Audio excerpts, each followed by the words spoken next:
Hey, Mark, thanks for joining us today. As way getting started, give us a little update on yourself. Sure, Brian. Thanks for having me on. We spoke a few years ago, and we were talking about coaching. So I lead the sales learning or sales enablement team at SAP, and prior to that, I was leading the sales coaching team, and that's when you and I spoke. And so that's been a few years. I thought it'd be good to catch up. So thanks for inviting me on again. Cool. What's the update with that? Have you moved on to another idea or?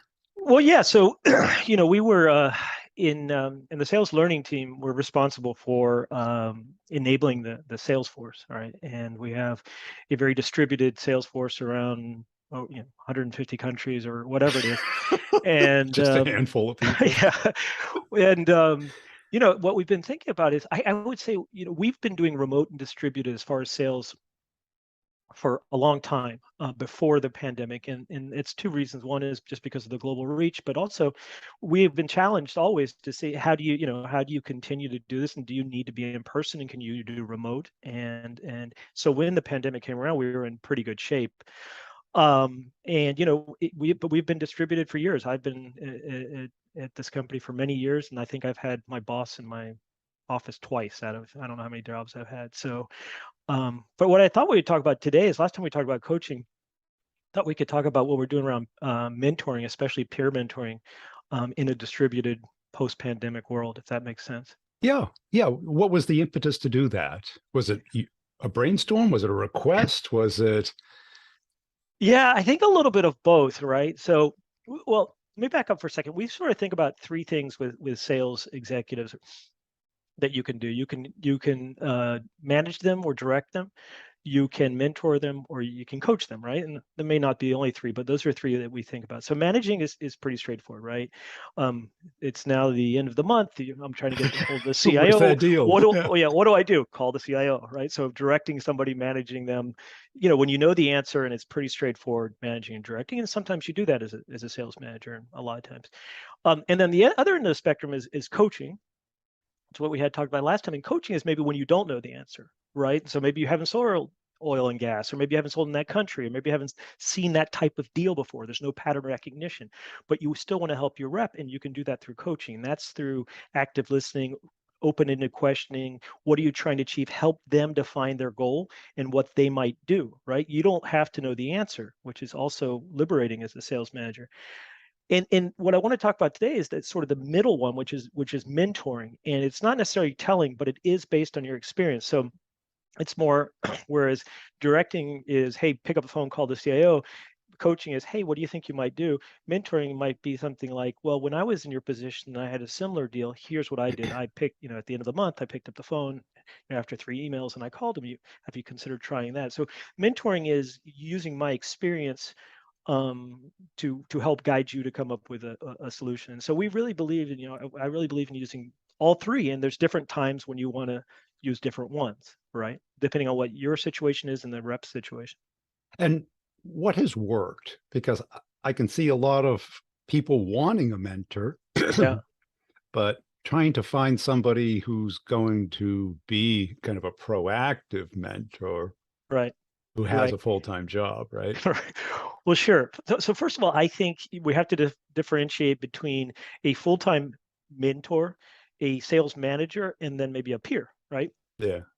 So I don't know that there's a lot of just full-time mentors out there, right? Just sitting there waiting for the mentor calls, right? So Yeah. let's put that sort of aside. Mentor.com. Yeah. Right, right. But we do have people who sign up to mentor their colleagues, right? So, They but let's do. start with the Okay. sales managers, right? Let's start with the sales manager. So, again, I those three things, managing, mentoring, and coaching, to me are fundamental to the role of sales manager, right? That's fundamental. And they're just different tactics or skills or tools in your toolbox that you need to use at different times in different situations, right? So mentoring needs to be taught to sales managers. They need to get an opportunity to practice it in real life, and they need to be implementing it to be effective sales managers, in my opinion, right? But beyond that, We also want to make sure, we want to make sure that you're getting mentoring from other sources, right? So you can get mentors from your peers can mentor you on the same level. Another rep, I've got 5 years experience, he or she's got 5 years of experience, or you can get mentoring from another colleague that's maybe more experienced than you, or more experienced than you, or more skilled than you in a certain area, right? Maybe I'm better at you than you are at demand gen, but you're much better at me than closing, right? Different parts of the cycle, and so we can mentor each other. And I think some people want to mentor because they've never been asked. Yeah, They've I never, mean, they've yeah, never been asked. there is a kind of an innate thing to help other people. They Hmm. call it the helper's high Yeah, yeah, because we're wired for it. I think so. Yeah. Most of us are, right. And if you're really good at something and you've been doing it for a long time, you probably get some of that high out of sharing. But the good salespeople are notorious for not knowing why they're good. It's So like, I would push back on that a do you? little bit, right? Well, Okay. yeah, because look, so when I think about enterprise sales, I think about making something scalable, repeatable, and predictable, right? Otherwise, it's sort of why, It's right. if It's you could black do one magic. deal and that's it, yeah. So yeah, you definitely have this lone wolf profile, right? And if they're successful, good, okay, they can do what they want to do, but it's not scalable, right? Because if you're scaling across hundreds or thousands of people, or even if you're scaling against five and your startup sales thing, you want to understand your sales process, which is probably somewhat based on your customer's buying process, right? And if you're selling in the same industry, that process is probably similar across your customers. They may say, well, it's different here. Yeah, but it's probably similar, right? And so, I think you want to have processes that are, somewhat standardized, right? And so I would think that and then there's skills attached to that, right? So demand generation, qualification, negotiation, closing, but you account planning, territory planning, active listening, positioning a solution. There's hundreds of skills, right? And so each of those skills, some people are going to be better at and worse, but I think you can teach most of them. Now, to your point, there's some very good salespeople who are lone wolves, but Well, I would, might be an yeah. exception. Well, there's things like kind of the soft things, Mhm. charm, likability, Yeah. um, rapport, and the people who are great at it may not be great at explaining why they're great at it or how to do it. Yes. I think if it comes to you naturally, if you are naturally sort of able to build rapport, Yeah. you may not understand why you can naturally build rapport. However, there's plenty of studies or in why people are able to build. So even if you're able to build rapport, which you probably are, and you have quickly, and you may or may not know why, we can tell you why you're good at it, right? We can break it down into 10 different things. Yeah. And I think we can probably teach those skills. Now, is everyone going to pick it up equally? No. But let's think about, things like negotiation, right? There's some folks are going to maybe naturally be good at, but there's frameworks and there's tactics and there's psychology and there's different things you can do and be taught. And again, some folks are going to be better at it than others. But I think where mentoring to me is interesting is that, if you're as level zero, right? And I used to run the sales academy. So we were taking at that point young folks right out of university, college, right? So they didn't know anything about negotiation inherently. So, you could call that a level zero. So if I need to go from a level zero to level one, I can teach them. I can probably do some of that with e-learning, some virtual, even in-person training. But then if I go back to that same person and now they're a first-line sales manager and they've been out selling for 8, 9 years, and now they're at this level, I don't know, 3 or 4, let's say, advanced, and I want to get them the expert, I can't show them another e-learning, Right. right? And say, here's what's Yeah. going to take you from being a really good to an excellent negotiator is one more e-learning. So how do I do that? And that's where this sort of peer and interpersonal comes in, and Yeah. that's what we really think about how we improve that. That's it, because most of sales, it's not just knowing it, it's how well you do it, Sure, like the sure, negotiation thing. Because until you negotiate, all you do is know the terms, right? It's knowing how to play a sport is the first step. right. let's use that analogy. Now, look, I'm the sales enablement guy, so I'm going to tell you that sales enablement is important, right? So, Of course it so is. Yeah. right. So there's some bias there. Right? But I'm also a person who learned how to sell with almost no training, right? Which I don't recommend. So, like, and I imagine, our Most generation, right, salespeople. right, right. Yeah. They just sort of go out there and do it, right? And I always say you would never do that with your accountant, Of course right? not. Right. Right. You You got to wouldn't do get a that with a CPA with 5 years right, experience. right. And you wouldn't do it with a carpenter, right? You have to be a journeyman, an Yeah. This is apprentice, your a first day on the journeyman. job. Right, right, right. Go ahead, build my house for me. We'll be fine. It'd be horrible. I'm in Miami, so first hurricane comes, but somehow, it's changing. But somehow, especially, maybe those of us who got started selling, a little while ago, we were sort of saying, "Hey, good luck to you, right? Here you go. Here's the phone." And Right. I always say I think it was a 3-day Miller Hyman class that I took, the blue sheets and everything, right? And Right. then that was it. Well, that's it. That's what people think sales training is. Right, They right, think, I think too many people still think it's just a personality type, right. like introvert, extrovert salesperson. Right. Right, but this is not a knocking on your door selling your Girl Scout cookies kind of thing where It's you have to convince them right. in 2 seconds. This is if we're talking about enterprise sales, right? I think about it based on the complexity, not of the solution, but of the buying organization and Yes. perhaps even the selling organization, multiple stakeholders, multiple decision makers, multiple budget centers, things like that, right? And so, I talk to a lot of early stage companies, and the first thing I say to them is, sales is about a process, right? And I feel like, a lot of these folks come from the technical side, right? So they're early stage and they've developed their own product and they're very proud of it, which they should be. And then they don't sort of understand sales. So they think it's, oh, the sales guys are just, the loud, boisterous people playing golf or something. I said, look, They that, arrange the meetings for me. right, right, right, right. But, I said, no, this is, if you're a process driven product person, then you can understand this because this is also process driven. It's a process built on certain skills. Now, so some of those skills, back to your point, building rapport. If you don't enjoy building rapport, then you have to decide whether this is sort of, that's an important skill, right? And but again, I think a lot of it's teachable.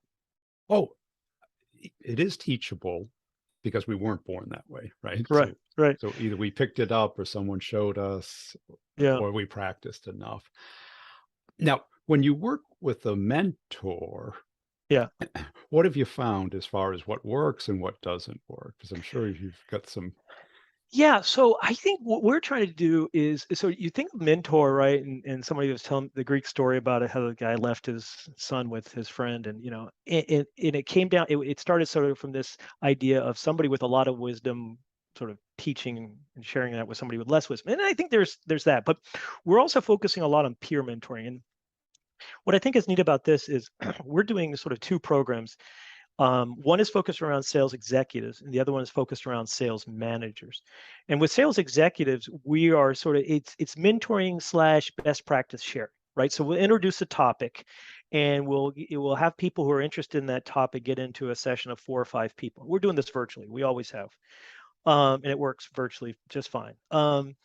And we say, okay, let's talk about best practice sharing. It can be around account planning. It can be around how do you could be around something like how do you push back on your own manager? It could be internal. It could be, whatever it is. It's about being because you have internal selling, external selling. So it's sort of a conversation among equals on a subject that we may equally be good or bad at, right? And so we do that, and that's sort of true peer mentoring, and that's interesting, and that's had some really nice outcomes where people are they're learning from their peers, and so they're much more likely to open up and say, look, I really do this poorly, like I don't know how to do this, right? Than if their managers in the room or the learning guys in the room or something like that. And so they're pretty open, and so the feedback we get on that is this is really neat because I feel really comfortable. So that's one thing we do with sales managers. What we've done is we do an assessment of all of our photo carriers every year, and it's a self-rating and a manager rating against a target. So what we do is we find folks who are really good at something, like somebody who's really good at negotiation, and we'll set up groups with somebody and say, okay, hey, Brian, you're an expert in this according to your manager, not just you, right? We take the self-rating, but we take the manager rating. The Self-rating. manager, okay, right, Fantastic. Yeah. right, right. But we take the manager rating. The manager says, no, this person's really good at it. And then we find other people who are maybe not, maybe they're rating 1 or 2. Right?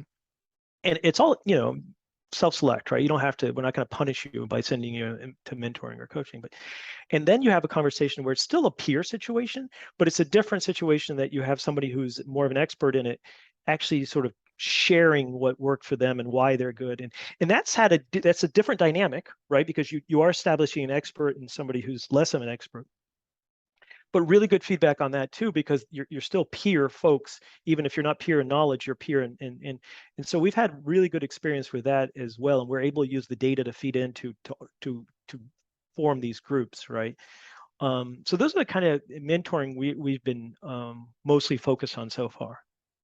And the people who want mentoring, have you found Yeah. a personality or pattern Eh, there of the people who crave it versus the people who, yeah, it sounds like a good idea.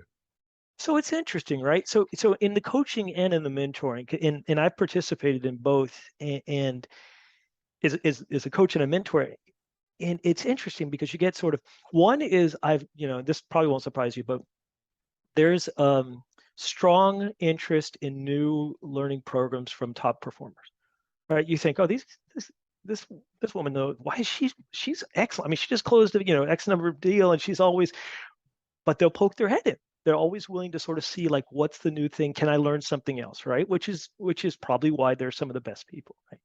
And the second thing is, I've noticed, is are people also who have been successful at other companies and may be newer to our company, and they're still sort of trying to figure out how to make things work. And they're saying, well, I know how to sell and I've done this before, but now I'm sort of in a new environment. Or somebody internally who switched from, maybe they were a line of business salesperson and now they're a general salesperson, or somebody who sold services and now they're selling subscriptions or something like that, but they've been successful. And then there's a third group of folks who are maybe not as successful and wanting to. But I think if you think about it, you think, oh, the folks who are signing up are the ones who are really struggling. That's not always the case. No, not It's at all. It's usually the right, best. right.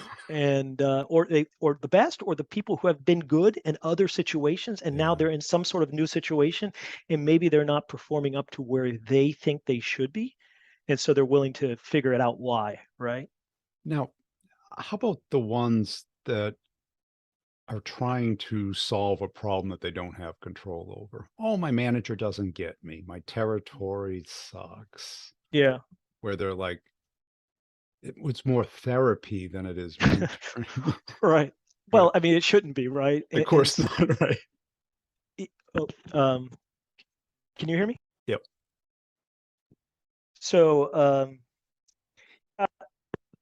so it shouldn't be. It shouldn't be therapy. It should be, there's whether it's coaching or mentoring, there have to be action items coming out of it. There have to be Oh, so things it's you do, right? structured.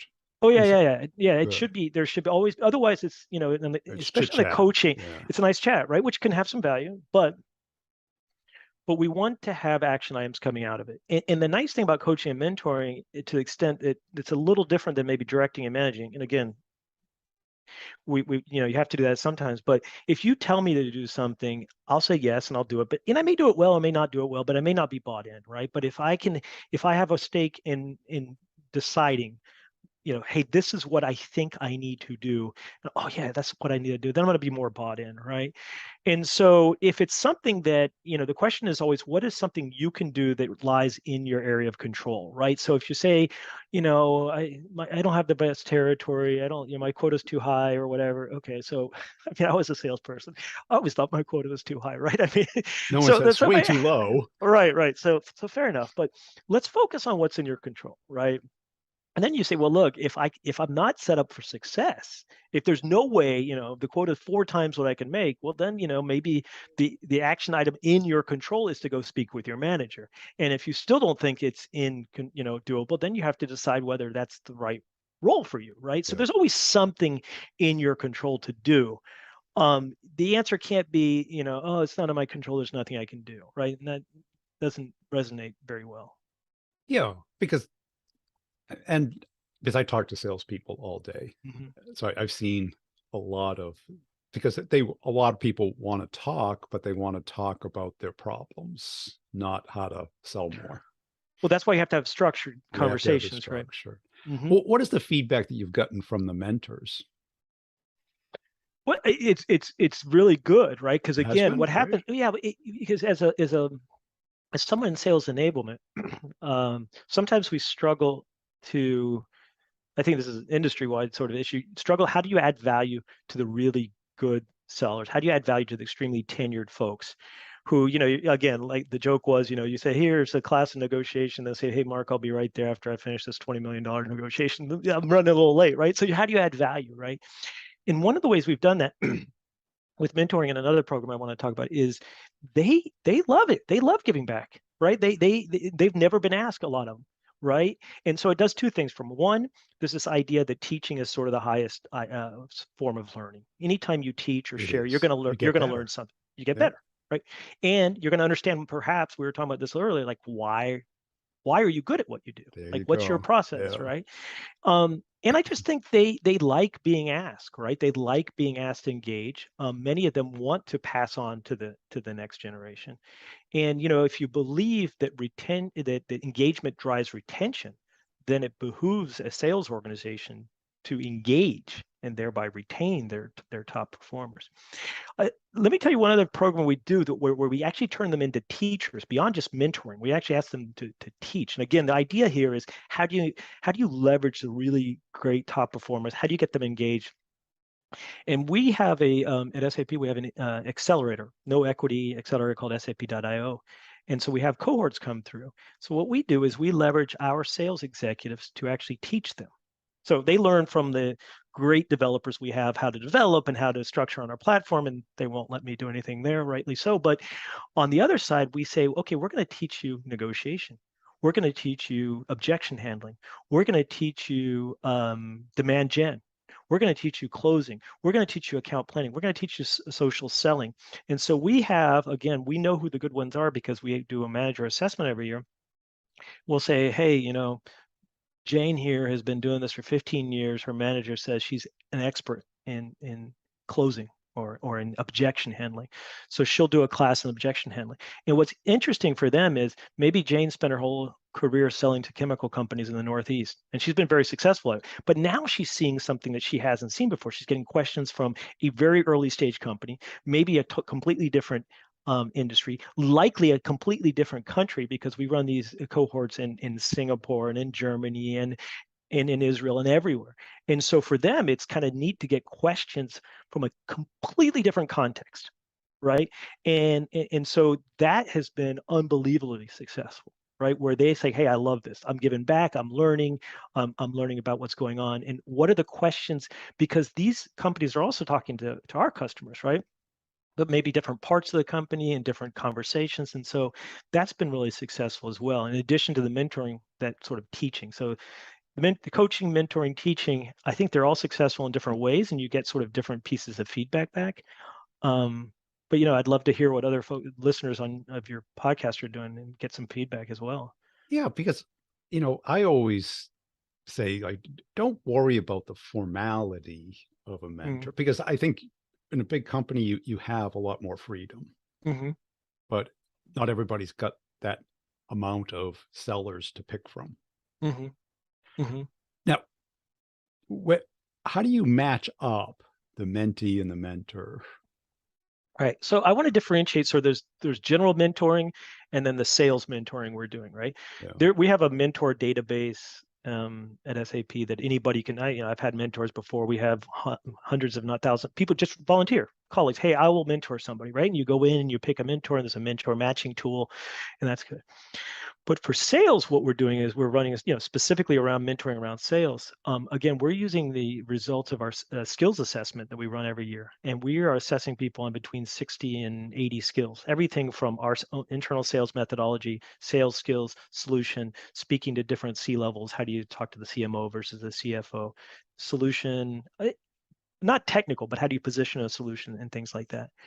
And so we know sort of who's higher ranked and who's lower ranked, who has skill gaps and who doesn't, right? Okay. And if you're very low in a skill, like if you're a 0 or 1, you're just new to it, then we have, again, e-learning, virtual live classes, and it's teaching. It's sort of traditional sales enablement learning, you know. Um, but again, if you've gotten to a certain level where you're trying to go from good to very good or from very good to great, that's where we're going to pull in and get the mentoring. And we're going to take folks that we know that their managers themselves have said, no, this person's very good at objection handling. This person's very good at positioning the business transformation value. This person's very good at talking to the CFO. And then we're going to form the group with folks whose managers say, well, they're not quite, they're ranked as a beginner or intermediate as opposed to an expert or advanced. And we're going to form the groups like that. So we have this data that we just use to drive that. And then we also have data around their performance and quota attainment and things like how many products are you selling. You're selling only part of the sales bag, and top performers sell, you're selling 5 products, top performers sell 10 products, things like that. We have a lot of data that we use to guide the sessions too. And what feedback have the mentees given you about this? What do they like? What do they not like? Well, I think they liked it. It's not another, virtual e-learning or something, right? Well, Because, that's it, because I think most people want one-to-one. sure. Yeah, or one to few, right? Which is cool too. With the peer mentorings, we do it in groups, which is neat because they're not just, a lot of folks are sitting like I am right now in my home office and, sure, they're talking to folks, but they get on and it's very interactive, right? Very interactive with their peers and with the mentors. So they want that, right? They want to, I think the feedback from them is generally, how do I get more of these sessions? Because this is very useful. Now, we want to blend having a base level knowledge, kind of like learning a language, right? If you get into a, intercambio with somebody to do Spanish and you don't know the basic grammars, you're not going to. So you got to learn the grammar, you got to learn a little vocabulary, you get that, and then you have, your little exchange, right?